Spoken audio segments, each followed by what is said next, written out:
Yes, good old TJ.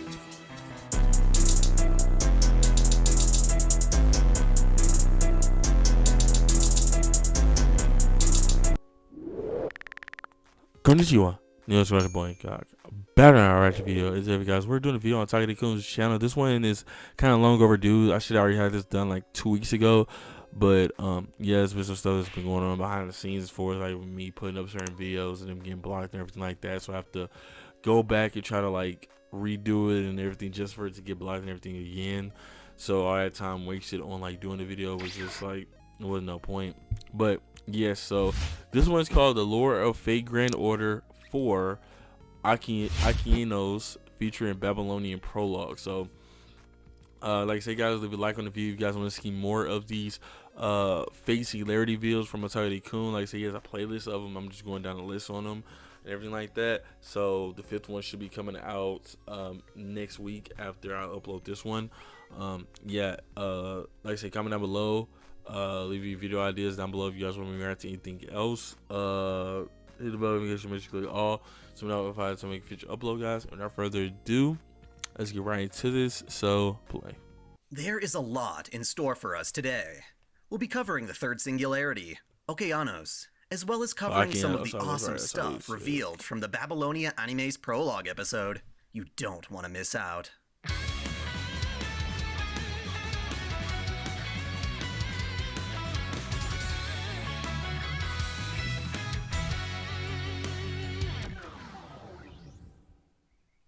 Welcome back to OTAKUDAIKUN. Dai here. This is part 4 of my Lore of FateGrand Order, where we'll be covering all there is to know about the game's 3rd singularity.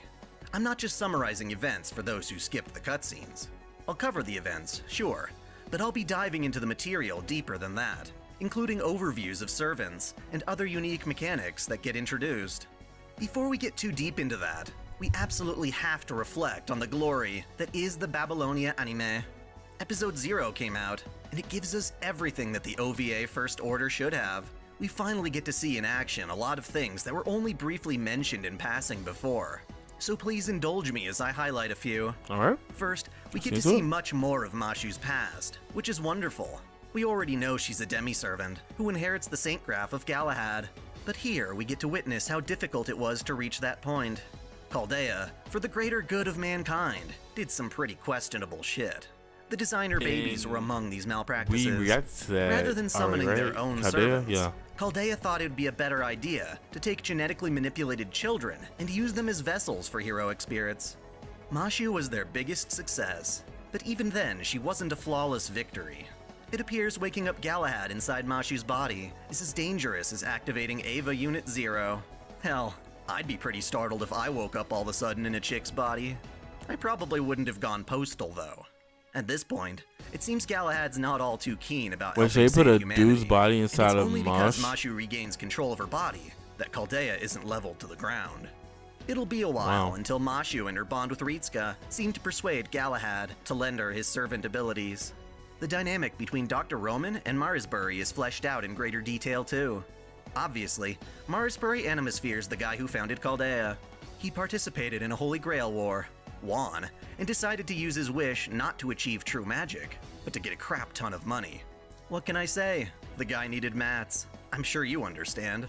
I pictured him as an older guy, but making people pretty is just how fate do. His servant was, of course, King Solomon. In life, he was a humble dude who supposedly told God he desired knowledge over wealth, and in exchange got 10 rings, which let him summon angels and demons. Quite the nifty magecraft. Right? Seems he got too playful on the demon side, but we'll come back to that. Point is, he was recognized by God, and his people worshipped him as such. As a result, he never really got to live as a normal guy. Thus, when he became the winning servant of a Holy Grail war, he made a wish to become human. The Grail granted his wish, and he became a normal person. Well, for the most part anyway. He was reborn as Romani Archiman, a mortal man without the memories of being Solomon. It's never that simple, though. When he took form, he had a vivid premonition of humanity's demise. Wanting to make a difference in the world, he busted his ass, studying sorcery and medicine. The anime lets us see just how diligent he was, traveling the world and witnessing humanity's decline. It really brings out his humanity. He's a fine lad. Eventually, he figures his best use is as a doctor for Chaldea. He meets up with his old pal Marsbury and gets the job. That's when he winds up seeing Galahad's activation experiment and becomes interested in Mashu's condition. Oh, that sucks. Long story short, she's akin to a homunculus and is guaranteed to die at the age of 18. Homunculus die she's at being the age of used as 18? Chaldea's weapon and treated less like a human being. As someone who values humanity, Romani insists on being her primary caretaker.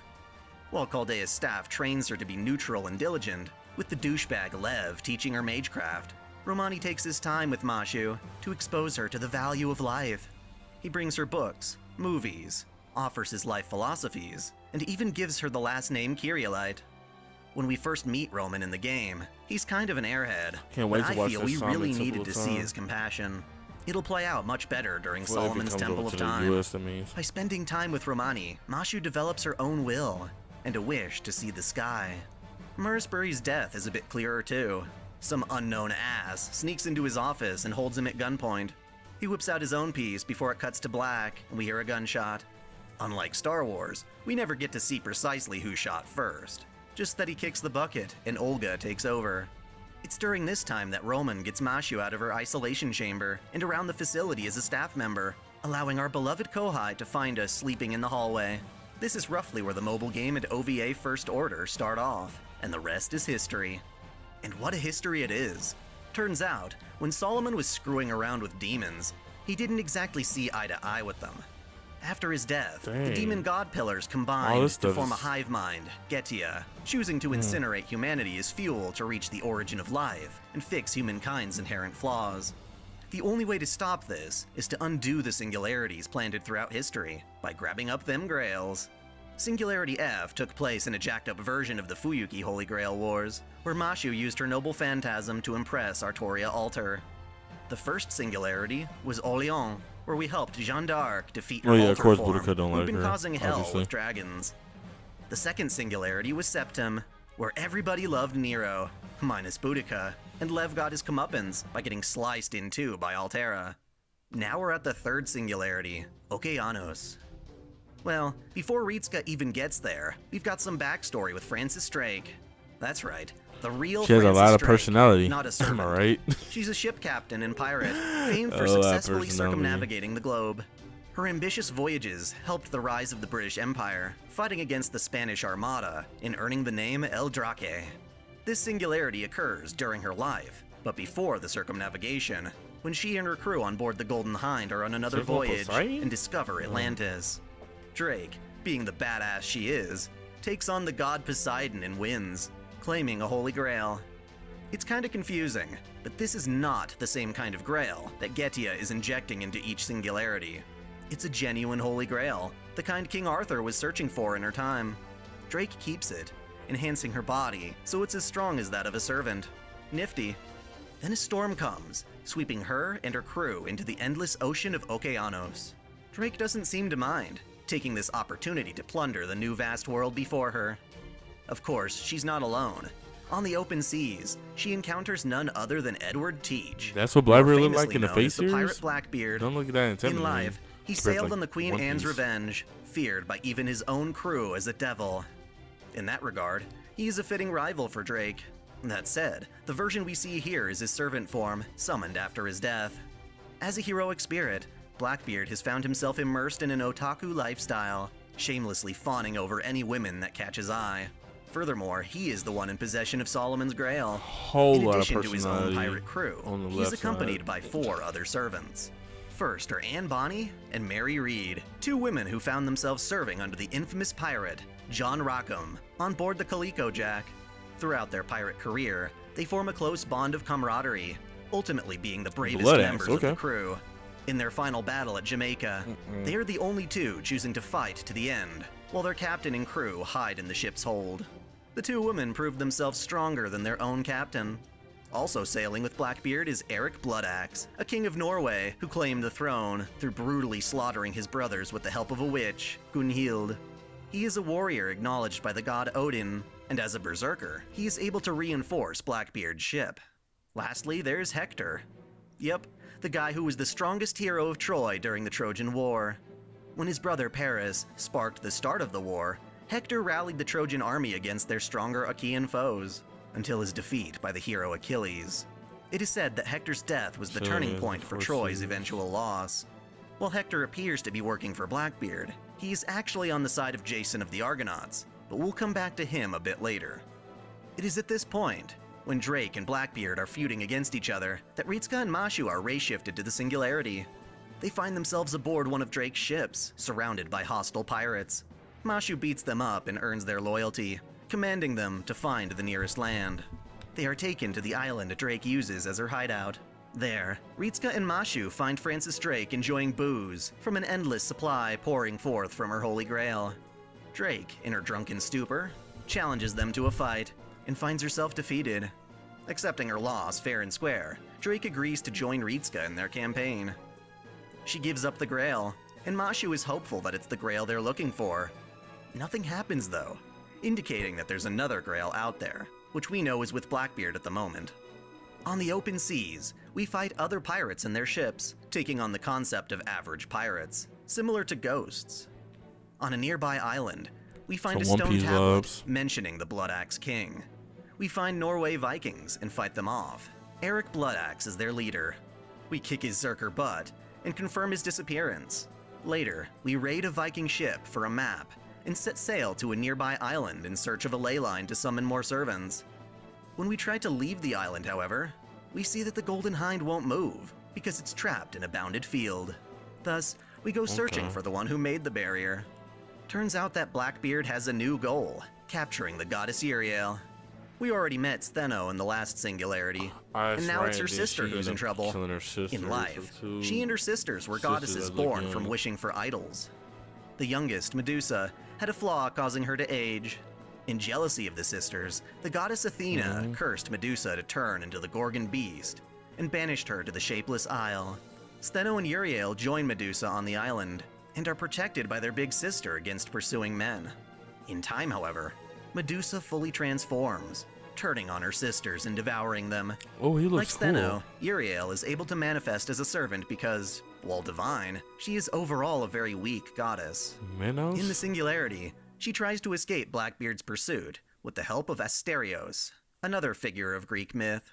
The story goes, King Minos made a promise to Poseidon to sacrifice a bull to him. When it came time, however, Minos refused to sacrifice his most valuable divine bull, instead choosing a different one. Pissed, Poseidon curses Minos' wife, making her lust for bulls. She gets freaky with a beastie, giving birth to Asterios, a man with the head of an ox. The child is rejected, treated not like a man, but a monster called Minotauros, trapped within a labyrinth created by the architect Daedalus. Hoping to slay the Minotaur, the Athenian hero Theseus takes to the labyrinth using the guidance of the maiden Ariadne, only to discover that his prey is but a child. Theseus notices that Asterios never wanted to be a monster, and so he slays the beast in an effort to save him. As a heroic spirit, he gets his chance at redemption. While he's a berserker, he winds up helping Uriel. This just so happens to be the island we're stuck on, so Ritska's party searches the labyrinth and encounters Asterios in battle. Uriel breaks up the fight, noting how Asterios is nearly dead. After communicating, it becomes clear that the bounded field was supposed to keep people from entering the island, but instead accidentally trapped us. Noticing we're not associated with Blackbeard, Uriel agrees to have Asterios drop the bounded field and come with us if it means saving him. Just as we leave the island, Blackbeard attacks. To our surprise, Eric Bloodaxe is back, having been summoned by Blackbeard's Grail. We defeat Eric once again, but are overwhelmed by Anne, Mary, and Hector. We make an escape, succeeding because Asterios incurs a severe wound. They punched a hole in the ship through cannon fire. To repair the Golden Hind, we decide to reinforce its hull with wyvern materials. Venturing into the forest to gather mats, we discover Orion and Artemis. Artemis happens to be the Greek goddess of the hunt. In her time, she helped raise the hero Atalante, and even taught the centaur hero Cheiron. But she's a powerful goddess. How'd she manifest as a servant? Well, technically she didn't.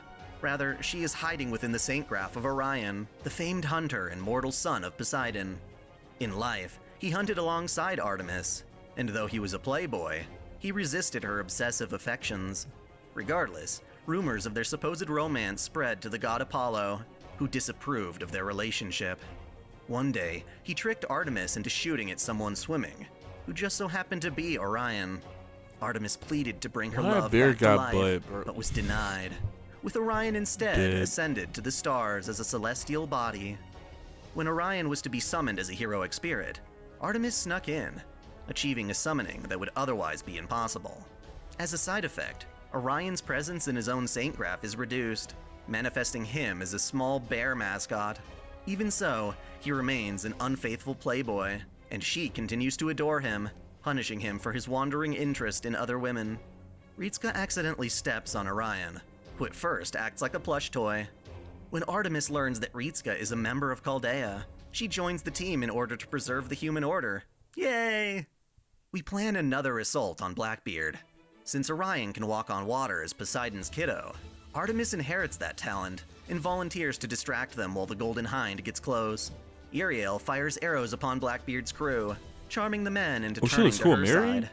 Amidst the confusion, Orion and Artemis ignite a bomb on Blackbeard's ship, and in a panic, Blackbeard tries to use it as an excuse to get Anne and Mary to strip down. Regardless, Ritska's team rams the Queen Anne's Revenge and boards it. We defeat Anne and Mary, but are surprised when Hector takes his chance to betray and kill Blackbeard.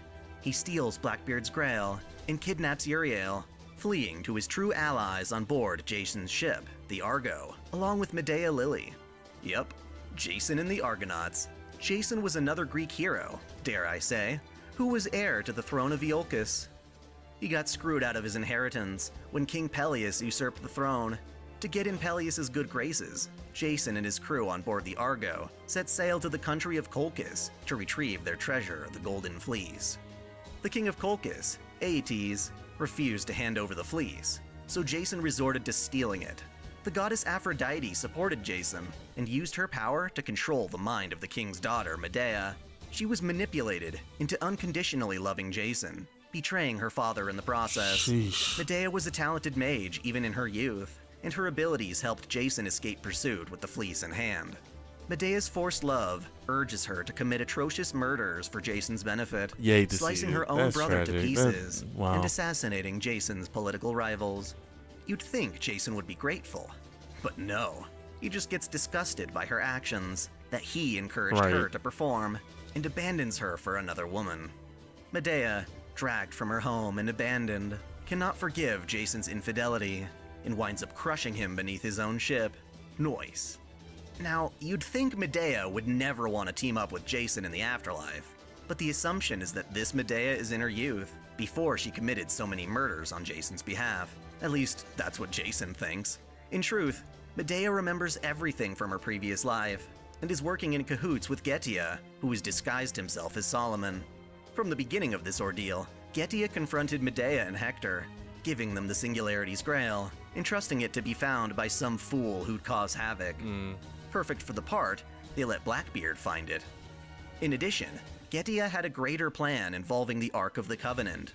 In myth, the Ark is said to contain the 10 Commandments, and opening it is akin to unleashing Pandora's box, destroying anyone who touches it. Turns out, if one were to sacrifice a god to the Ark, it would count as sacrificing the world, bringing about destruction through the Singularity. Thus, Medea Lily tricks Jason into believing that if he can procure Uriel and sacrifice her to the Ark, it will grant him ultimate power. The dumbass believes her and naively goes about bringing an end to the world. Oof. We track Hector through an intense storm and confront the Argo and face up against Jason's biggest asset, Heracles.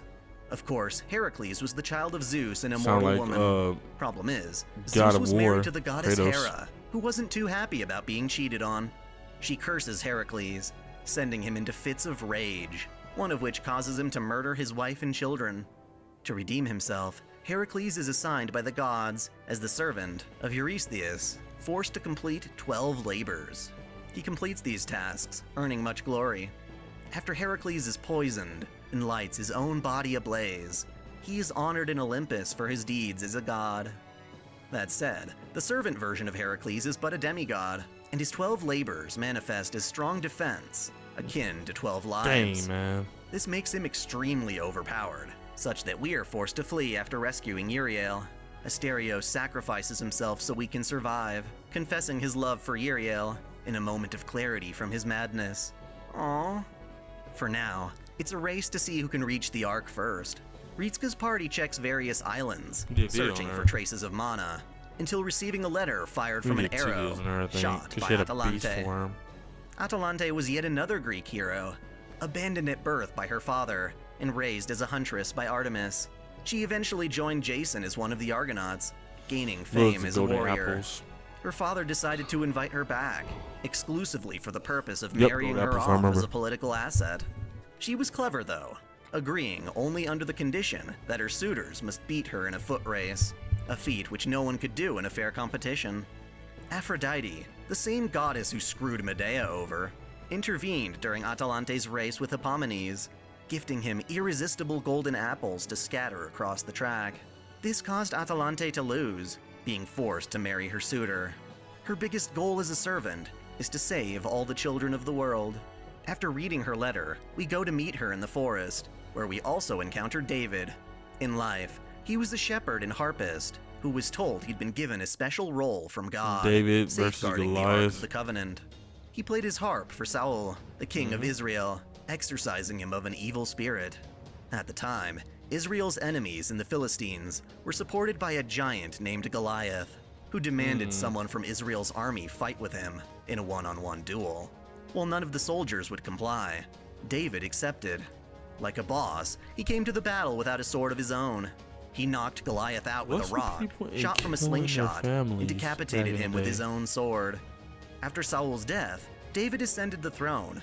Despite having an otherwise righteous rule, David murdered his own vassal to covet his wife, and spent the rest of his years enduring God's punishment.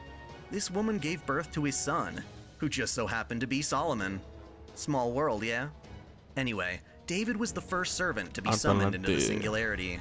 More importantly, his noble phantasm actually is the Ark of the Covenant. As such, he knows how dangerous it is, and he let Atalante know the truth. Thus, even though Atalante was a former Argonaut, she would rather assist Ritska in protecting the era from the idiotic Jason.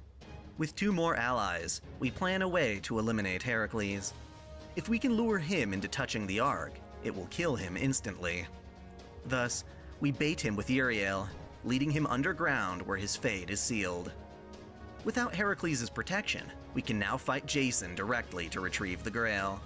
Jason himself is weak, so instead we tear through soldiers summoned by Jason's Grail, and also defeat Hector. Pushed to the edge, Jason no longer has value to Medea. She reveals that she's been manipulating the moron to bring about the era's destruction. She then snags the Grail from Jason and uses it to transform him into the vessel for the demon god pillar Phornius. We defeat Medea in the pillar, after which Medea reveals she's been following Solomon's orders. Of course, this Solomon is just Getia, stealing his saint graph. Ritska and the others don't know this yet, so they ask David, Solomon's father, whether he's the kind of guy who'd be messing around with demon gods. David confirms that, yeah, Solomon rolled that way, but was never the type of person who'd try to end humanity. Either way, Getia's Grail is recovered, causing the Singularity to vanish. We give a heartfelt farewell to Francis Drake. She encourages Mashu to pursue her dreams, even if she doesn't yet know what they are. Aw, what a nice pirate. Ritska and Mashu are ray-shifted back to Chaldea. In Drake's honor, Ritska invites Mashu to sail the world together, assuming they're able to save humanity. Naturally, Mashu is intimidated by the idea of fighting more demon gods, but she chooses to believe in her master and their growing I guess that's strength. the next one we're going to be covering is the London one. Okay, so like I say, the lore of FateGrand Order for Okeanos. So yeah, guys, like, subscribe on the video, but catch me click all, so notified to make a future upload. Yeah, so this is really about just the whole premise of like this ship getting taken over, Blackbeard, Jason, etc. and stuff like that, setting up Heracles so then he can get beat. Pretty good. Like I said, I like them more than the Septim one we did. But yeah, leave comments down below. Let me know what you guys think of this episode, guys. And yeah, so like, subscribe on the video, like I say, but notifications, make sure you click all, so now I time when you can up. Boy, I got him out. Here. The whole premise of like this ship getting taken over, Blackbeard, Heracles, so then he can get beat. I'm at, oh, pretty good. Like I said, I like them more than the Septim one we did. But yeah,